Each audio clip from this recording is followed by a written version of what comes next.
সিন্ডেরেলা। অনেক অনেক দিন আগে এক রাজ্যে বাস করত এক দয়ালু মেয়ে, সিন্ডেরেলা।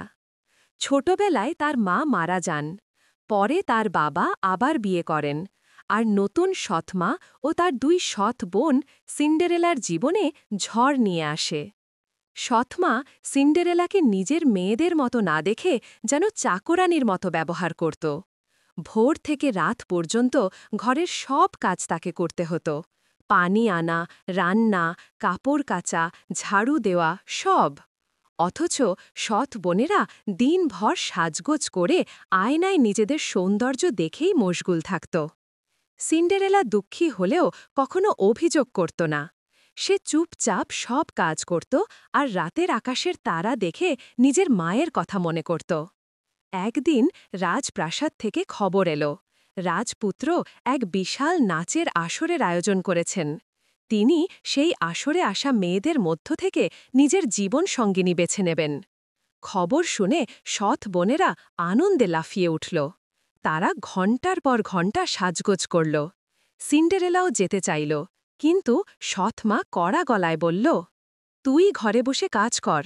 রাজপুত্রের সঙ্গে দেখা করার মতো সৌভাগ্য তোদের মতো মেয়েদের হয় না। সিন্ডেরেলা একা বসে কাঁদতে লাগল। হঠাৎ এক জাদুময় পরী এসে হাজির হলেন। তিনি হাসি মুখে বললেন, কেঁদে কি হবে সোনা, তুমিও আসরে যাবে।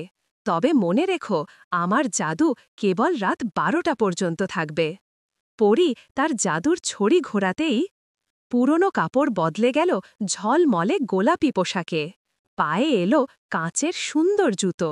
একটি কুমড়ো বদলে গেল সোনালি রথে, আর ইঁদুর হয়ে গেল ঘোড়া। সিন্ডেরেলা আনন্দে উজ্জ্বল হয়ে উঠল।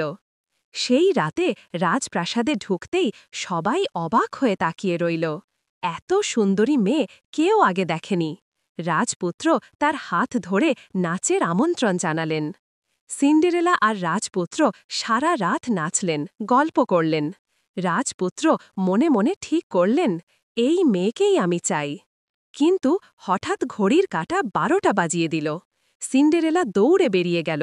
তার কাচের একটি জুতো সিঁড়িতে পড়ে রইল।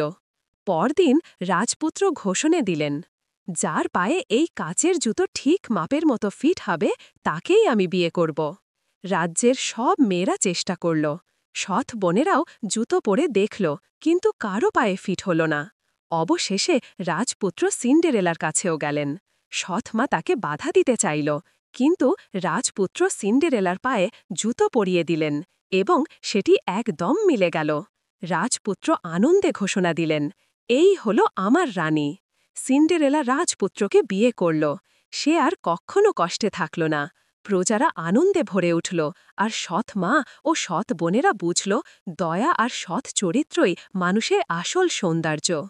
তাল, দুঃখ কষ্ট যতই আসুক, ধৈর্য ও সৎ হৃদয় একদিন পুরস্কৃত হয়। বাহ্যিক রূপ নয়, সত্যিকারের সৌন্দর্য লুকিয়ে আছে ভেতরের গুণে। অন্যায় যতই করা হোক, শেষ পর্যন্ত ন্যায় আর ভালোবাসাই জয়ী হয়।